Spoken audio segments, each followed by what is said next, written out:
Hello there, and welcome to the coolest dog training channel here on YouTube. I'm Tom Davis, America's canine educator. If you're new here, welcome to my channel. Thank you so much for following along. If you've been here before and you're subscribed, thank you for your loyalty. I truly do appreciate it. Today, I'm going to give you 3 simple tips, but very important ways on how to reward your dog properly at home. It sounds silly to take advice on how to reward your dog, doesn't it? Not to me. Especially at you at home, you're probably thinking, well, don't you just give him the food or give him the treats and that's it? Not so much. There's a lot of different ways you can reward your dog that you don't even know about that can help you with your training process and, more importantly, build your relationship with your dog. Let's face it, you love dogs and I definitely love dogs. And I want to give you 3 simple tips on how to reward your dog. And I know it sounds silly to say like, oh, I'm going to watch a video on how to reward my dog. Don't I just give him a piece of food? Don't I give him a steak? Don't I give him this?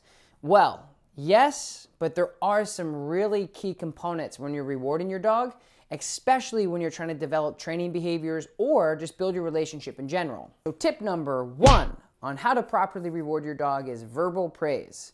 I know what you're thinking. I don't need anybody to teach me how to talk to my dog. However, there's a right way and there's a wrong way. And I want to just go over some of the tips that I think can help you and your dog at home.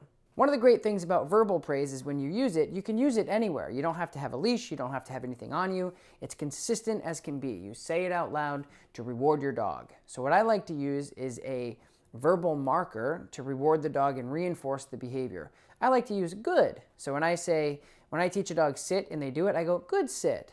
So the good is a reinforcement, which means it's reinforcing, yes, that's what I want you to do. Good job. And the sit is the behavior I asked you to do. So when I say, Fido, sit, and they do it, I say, good, sit. And then if I ask them to down, I'll say, good, down. Not exactly like that, but you get the idea. I don't want to just say, good, or yay, because people are going to mix up a lot of things and it'll be very confusing for the dog. So try to be consistent in whatever you use. You can say great, you could say spaghetti, it doesn't really matter. But what I like to suggest to people is reinforce, like have a reinforcer command, and then say the behavior. And when you're teaching it, do it as much as you can. Good down, good sit when you say it. But you don't have to go overboard and say, good job, you've done it. Because then they try to figure out all those little things and it gets kind of confusing for them. A couple key components in why the verbal reward is so cool is because the timing of it is almost perfect. So when you tell a dog to sit, you say, good sit, perfect, good down, right at the same time as they do the behavior. That's on you, that's not on the dog. But making sure that you time it perfectly with the verbal is invaluable in dog training because the timing to capture the behavior is critical. The other great thing about the verbal praise or the verbal reward, you can use it anywhere. As I mentioned in the opening segment, the verbal reward is so universal. Good down, good sit, good stay. You could be outside like, good stay, through the window at the coffee shop. And so using that verbal reward to reinforce and to tell the dog that they've done what you like and you want to keep it up is really, really great to use full circle. Number 2 would be affection or physical love or petting and these types of things that we do in training just because we really don't know what else to do and of course we love our dogs. Now I can agree with you. I love my dogs. You love your dogs. I probably love your dogs. We all love dogs here. But when you give affection in training, it could derail some of the training process.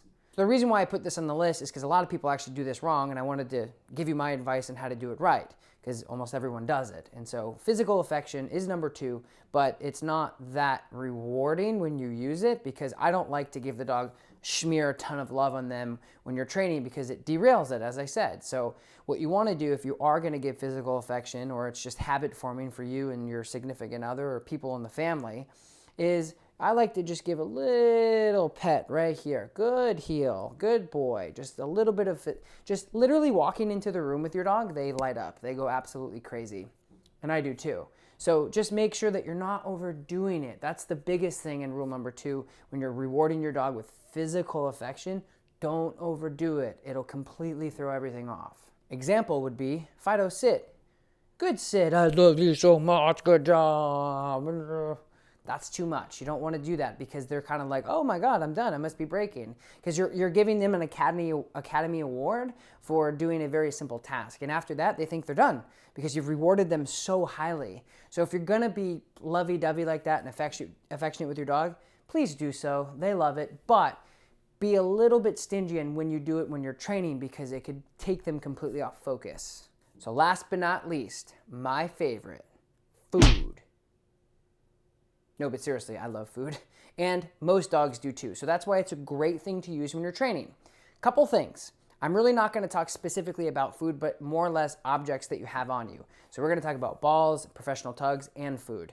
So when you're using treats and when you're using food, a couple things that can really make or break your training. When you go buy the big box of treats in the grocery store or in the pet food store, just understand that those are like usually high calorie treats. So what you want to do is get training treats. There's a big difference. A lot of times training treats will be very low in calories, and usually I like to get like almost single ingredient items. So 100% beef liver, 100% turkey, or whatever it may be, because that way when you're rewarding your dog through the phases of training throughout the day, you're not overdoing it by giving them all of these different calories and ultimately making them chubby or fat, or just overweight in general, like a lot of dogs here in the United States are. One thing I will recommend that a lot of people don't know that they can do is you can use your kibble. So whatever you're feeding them for kibble in their bowl, you can use for training. So if they get 2 cups in the morning, you can take the 2 cups and work on it with your obedience in the morning or even in the afternoon. It's okay if they miss that full meal in the morning, give them a cup and then a cup in the afternoon. This way you're staying consistent in the treats that you're using or the food that you're using, but more importantly, the reward that you're using, because it's not going to mess your dog's stomach up. It's not going to make them overweight or obese, because you're giving them the right amount of food throughout the day and not stuffing them full of all these treats. The other thing that you can carry on you, depending on the dog, would be a ball or a tug. Big difference, again, just like the treats, when you're using treat training and just treats in general, the fatty stuff that your grandma probably gets or your mom gets for the dog. Professional tugs. So don't get a toy and reward that with your dog, although you could, but it's not going to last that long. So using a tug would be just one of the stuffed little tugs with the 2 handles on the end. You can get them pretty much anywhere online. And that's really engaging with the dog. So you can create an awesome relationship by using an object. Or you can just use a tennis ball. You can use a chuck it ball. Anything that your dog really likes, use that for reward. My best recommendation is to do whatever your dog loves. If you can reward your dog with stuff they love, you're going to expedite your training process. You're going to make your relationship really, really great. You just have to do it in the right way. Don't bribe your dog to do certain things. Make sure that they're getting paid with the rewards through you when they're doing the behavior. So, hey, I show up to work today. I love you. What do I do? You got my favorite food. What do I need to do? Sit. Yes, boom, they get paid. So don't just take it out, lure the dog into sit. I can't tell you how many times people say, my dog only knows sit like this. Well, then your dog doesn't know sit. Your dog only knows that if you have something in your hand, you do this, they're going to sit. I can almost promise you that if your dog knows sit like this, you can go put a piece of treat in your hand right now and say spaghetti, your dog's going to sit. So just make sure that when you're using any object or any food or anything, that your dog is actually doing the behavior because you said so versus the high reward that you have on you. So in conclusion, you can use these 3 things to reward your dog. I know it sounds simple and I know it sounds a little crazy to say, you're gonna teach me how to reward my dog, but going through those 3 things, there are some really good things that you can pull to make sure that you're doing things right and beneficial for you and your dog training. As always, guys, thank you so much for watching. I truly do appreciate you guys taking your time out today to listen to me, help you, help your dog.